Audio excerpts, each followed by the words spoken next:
चलो तो हाँ बेटा, अब देख रहे हैं ना। अब यहाँ पे देखो कि हम लोग कर क्या रहे हैं कि मान ले रहे हैं कि दो बिंदु आपका कौन कौन से है। ए है जिसका पॉइंट कितना है x1, y1 और b कितना है x2, y2 और p है x, y। बिंदु m1 और m बिंदु जो है m1 और m2 के अनुपात में विभाजित करती है किसको, a और b बिंदुओं को। ठीक है, मान लीजिए a और b बिंदु है और p कोई ऐसा बिंदु है जो इसको किसके अनुपात में काट रही है, m1 और m2 के अनुपात में काट रही है। कोई दिक्कत?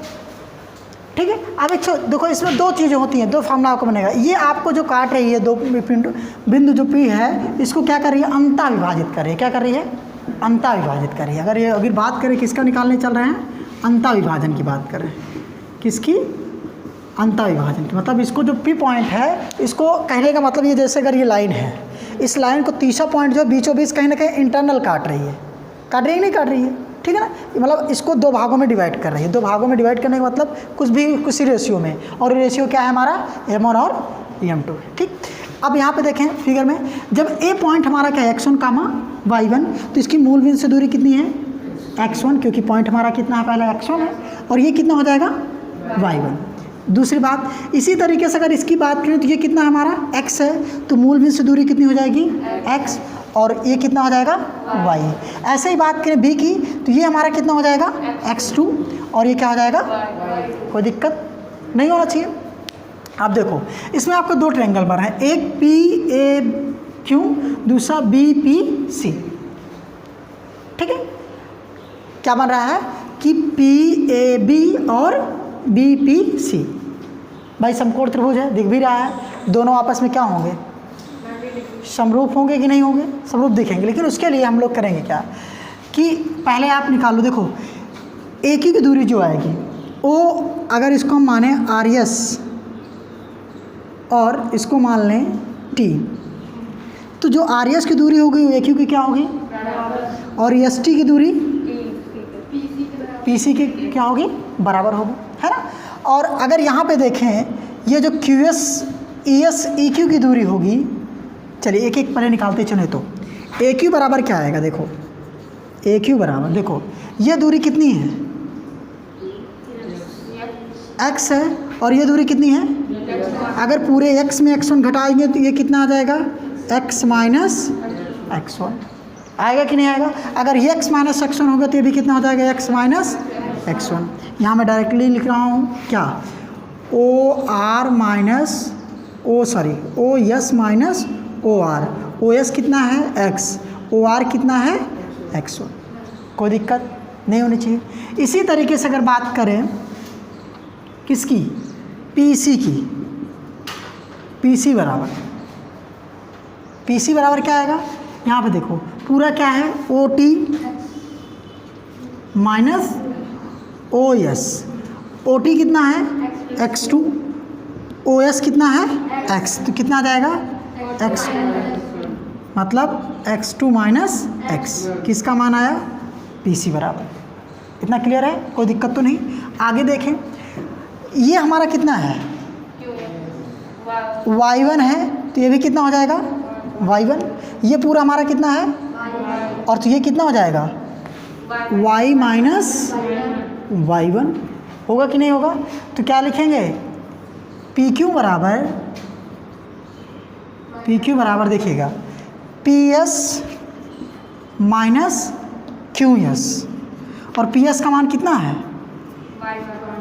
y है, PS कितना है y, और QS का मान कितना है y1, कितना आ जाएगा y माइनस y।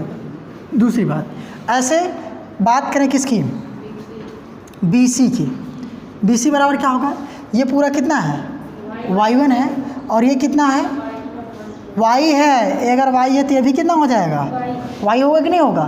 तो ये पूरा y2 और ये y, तो y2 में y घटेगा तो कितना आ जाएगा y2 माइनस y, आएगा कि नहीं आएगा। ठीक, अब आया कितना भैया, ये बिट्टी नहीं BT, ठीक है, BT माइनस क्या आ जाएगा बोलो CT, तो BT कितना है y2 है ना, माइनस CT कितना है y, तो ये आपका हो गया इतना। अब देखो, अगर बात करें ट्रायंगल PAQ सिमिलर होगा ट्रायंगल BPC के, क्योंकि दोनों क्या हैं, राइट एंगल ट्रायंगल हैं। क्या है, समकोण। चूंकि कौन से त्रिभुज हैं, समकोण त्रिभुज हैं। भाई समकोण त्रिभुज में एक कोण क्या होगा, बराबर होगा, उसके कर्ण वाले भी क्या होंगे, समरूप होंगे। होगा कि नहीं होगा, चलिएगा। अब यहाँ से अब देखेंगे, तो जब दो त्रिभुज हैं समरूप होते हैं तो उनका क्या होता है, उनके भुजाओं का अनुपात क्या होता है, उनके कोण आपस में क्या होते हैं, बराबर होते हैं। भुजा कौन कौन सी है, अगर ये कर्ण है तो ये भी कर्ण है, AP बटे PB या BP, AQ बराबर BP, ठीक है। दूसरी बात, ये लंब है तो ये भी लंब है, क्या, PQ बटे BC। ये E नहीं है तुमको जो E लग रहा हो, ठीक। PQ बटे BC बराबर क्या होगा बेटा, AQ बटे CP या PC, बात है, ठीक है। अब यहाँ पे देखो, इतना आ गया, सारे मान आपके पास हैं। AP का मान कितना है, AP की वैल्यू कितनी है, अगर देखें इसके पहले लिख लें तो AP बराबर कितना है, M1 और BB बराबर कितना है, M2, है कि नहीं है, ठीक है ना। तो अब यहाँ पे देखो, सारे मान रख दो एक बार उठा करके। AP बराबर M1 अपॉन M2 बराबर PQ का मान y minus y1 upon y2 minus y, AQ का मान x minus x1 upon x2 minus x, इतना आया, ठीक है। ये आपस में क्या हो गए, बराबर हो गए। हम इस क्वांटिटी को पहले इसके बराबर रख लेंगे, फिर इसको इसके बराबर। पहले देखेंगे M1 अपॉन M2 बराबर क्या आएगा, पहले x वाला रख लें, x minus x1 upon x2 minus x1, ठीक है। अब क्रॉस मल्टीप्लाई करो,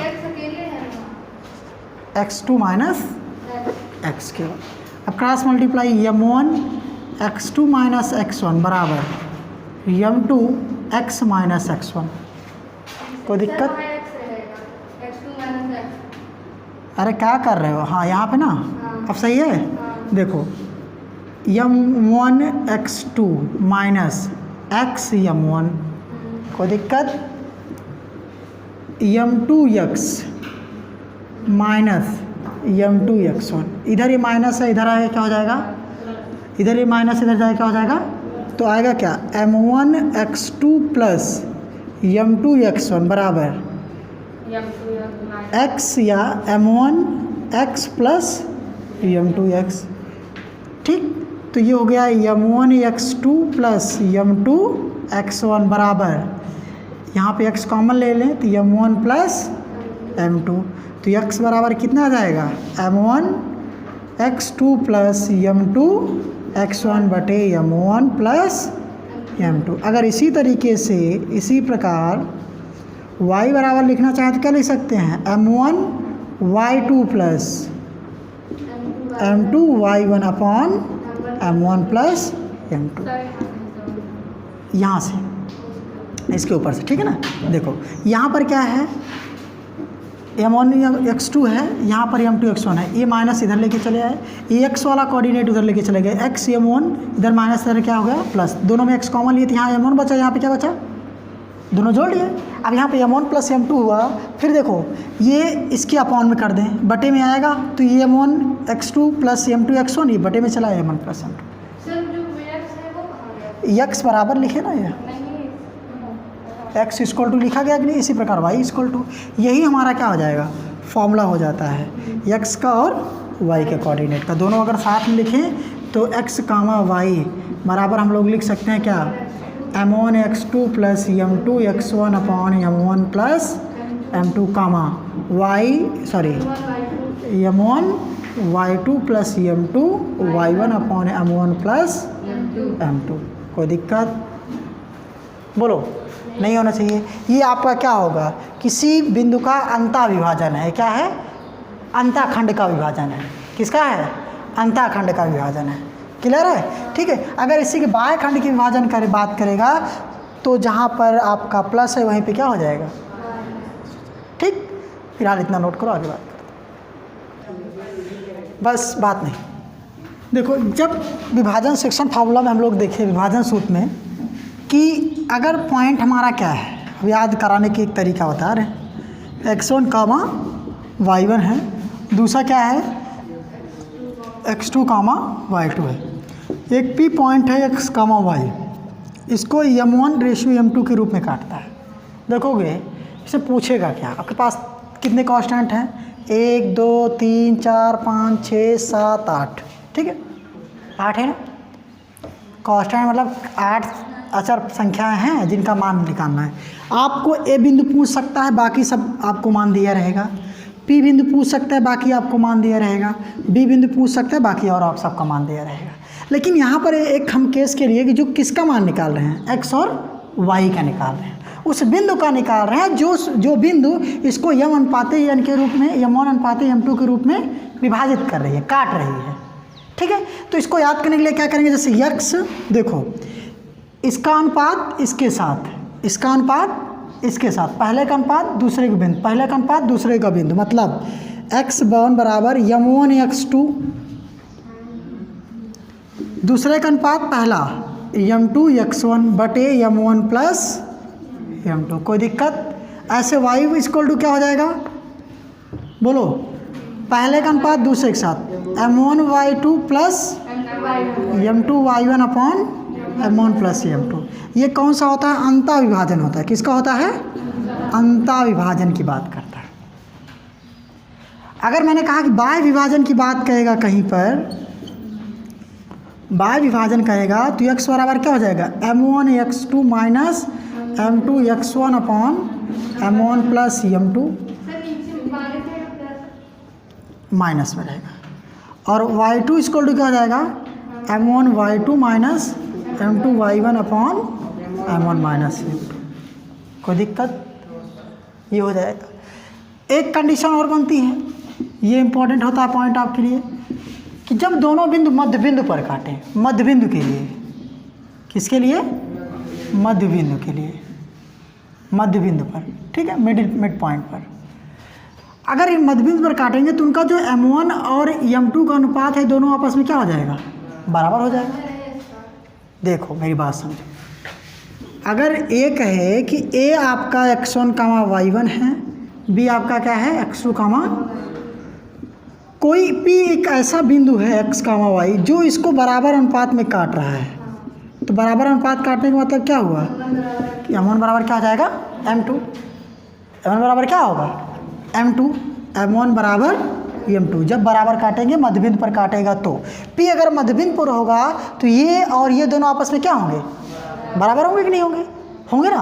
तो अगर मध्यबिंदु की बात करें तो x बराबर हम क्या जानते हैं वैसे, m1 x2 plus m2 x1 upon m1 plus m2। अब दोनों मध्यबिंदु पर काट रहे हैं, m1 बराबर क्या है, m2, तो m1 के स्थान पर क्या रख सकते हैं, m2 रख लें, या m2 के स्थान पे m1 रख सकते हैं, m1 x2 और यहाँ पे x1, और यहाँ पे m2 m1 में रख रहे हैं तो m1 प्लस m1, m1 ऊपर कॉमन क्या बचा, x2 plus x1 m1 plus m2, तो हो जाएगा कितना, 2m1, m1 से m1 क्या होगा, तो आया कितना, x1 प्लस x2 बाई 2। अगर मध्यबिंदु पर काटेगा तो दोनों बिंदुओं के योग का आधा हो जाएगा, ठीक है। ऐसे अगर इसी प्रकार y के मान देखें तो क्या आ जाएगा, y1 प्लस y2 बाई 2। तो मध्यबिंदु अगर काटेगा तो उसका निर्देशांक क्या हो जाएगा, मध्यबिंदु पर उसका निर्देशांक क्या होगा, बोलो, x1 plus x2 by 2 comma y1 plus y2 by 2, ठीक है। इतना नोट करेगा, फिर आगे चलते हैं सॉल्व।